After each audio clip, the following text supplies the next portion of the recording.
कुछ बात अब खेलों की भी कर लेते हैं। नाजरीन, कोयटा में कॉन्ग-फू शाओलिन के बाद अब पाकिस्तान में मुतारफ होने वाले शान वोंग कॉन्ग-फू भी सिखाया जा रहा है।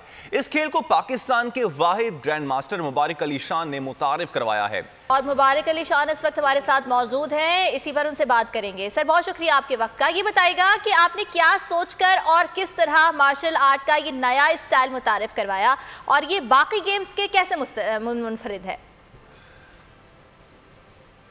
पाकिस्तान में जैसे आप पूरी पाकिस्तान इस वक्त दुनिया का 7वां एटमी ताकत है और मैंने ये कोशिश की कि पाकिस्तान को भी जो है मार्शल आर्ट्स में एक ऐसी ताकत पावर होनी चाहिए जैसे दिगर ममालिक को है। अगर हम पाकिस्तान इस वक्त 7वां एटमी ताकत बन सकता है तो क्या इस वक्त वियतनाम, मलेशिया, इंडिया और दिगर ममालिक जो इस वक्त एटमी ताकत नहीं, उनके पास मार्शल आर्ट्स के स्टाइल्स है और उन्होंने अपने मुल्क के मार्शल आर्ट्स को, अपने ट्रेडिशनल स्टाइल्स को जो है उन्होंने एशियन गेम्स तक उन्होंने उनकी रसाई की है। मैंने जब शाओलिन में, जब मैंने चाइना में, हांगकांग में जब मैंने कोर्स किया तो उसके बाद ये भी एहसास हुआ कि मैं भी अपने मुल्क के लिए कुछ। नाम इसका बहुत मुख्तलिफ सा है सर, तो इस नई गेम के नाम पाक शान वोंग कॉन्ग-फू का मतलब आखिर क्या है?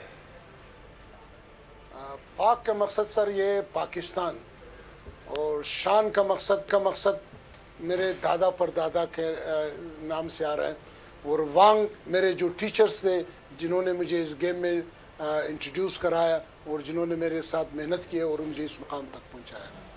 ठीक है, बताइएगा कि कितने सालों से इस शोबे में है, काफ़ी मेहनत तलब शौक है ये। अब तक आपके कितने शागिर्द हैं?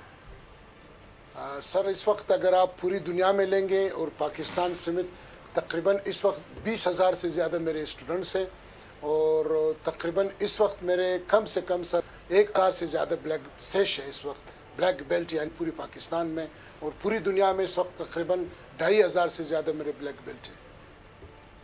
ठीक, बस आखिर में आपसे कमेंट चाहूँगा कि पैगाम क्या देना चाहेंगे आप ख़वातीन और जो नौजवान इस वक्त हमारा प्रोग्राम देख रहे हैं, इस गेम का क्या फ़ायदा उनको हो सकता है और क्यों ज़रूरी है ये गेम?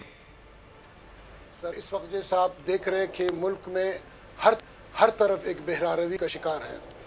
बच्चे जो है जिस्मानी तौर पर, नफसियाती तौर पर, रूहानी तौर पर बिल्कुल ख़त्म हो चुके हैं।